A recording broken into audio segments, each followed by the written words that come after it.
Hello, my name is Jerry, and like you, I find this scenario very familiar. Looks like Ava is concerned about the time. She has many important tasks to accomplish and also has personal things on her mind, just like we all do. However, our focus should be making sure the customer service is high quality. This is important because if we rush an interview, we risk causing an error which affects the customer and their benefits, not to mention all the extra work that comes from it. So, how can we help relieve some of the pressure for Ava? We've developed 3 keys to producing quality work at a productive pace that will help her.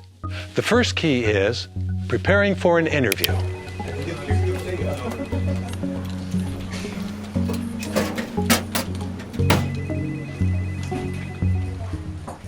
Have a seat, please.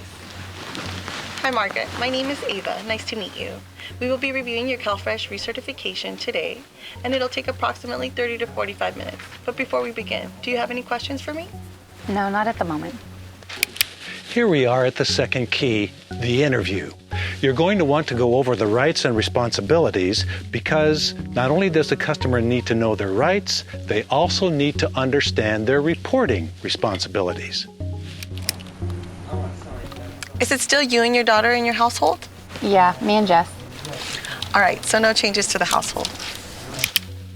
Sounds like Ava is leading the customer. Let's try that again, but this time with an open-ended question.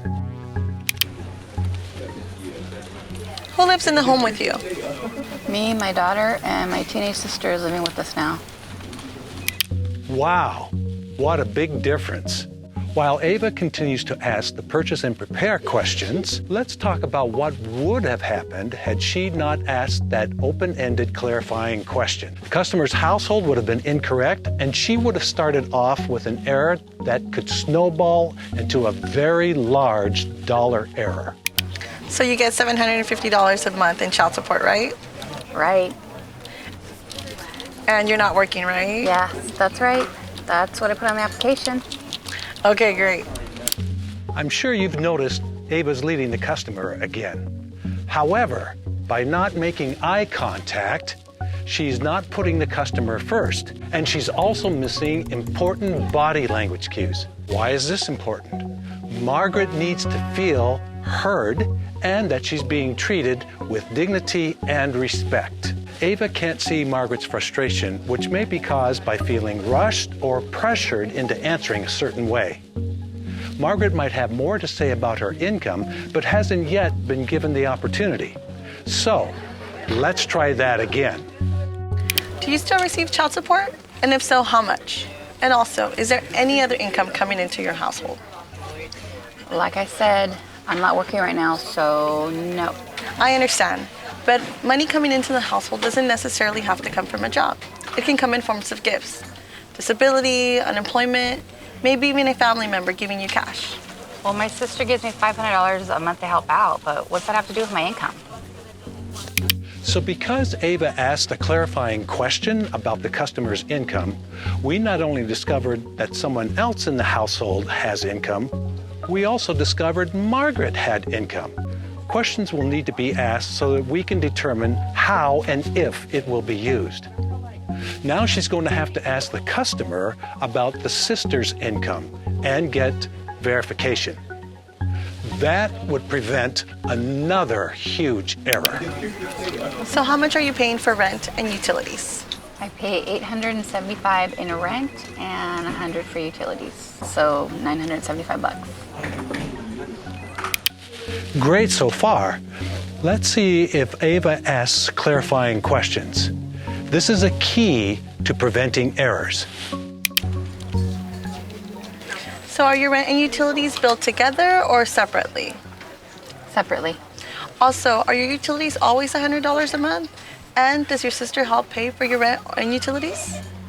Without asking those questions, there would have been a huge shelter error. That was a great interview. Ava even remembered to use the IRT calculator to inform her customers of their IRT level. Now Ava's using all the best practices to wrap up the interview. Which brings us to our third key, completing a thorough journal entry. Hey, ready for lunch? Just give me a couple more minutes. I want to make sure I get everything in this journal entry. Okay.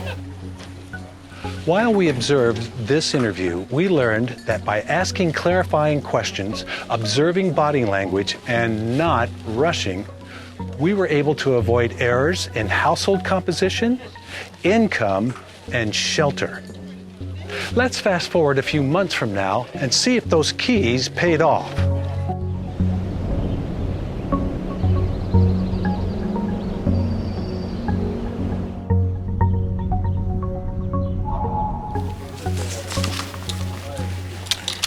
Yes, my smart reviews are in and I got 100%. Oh, nice. Is everything okay? Well, let's just say my case reviews were not that good. I have some keys that can help. Okay.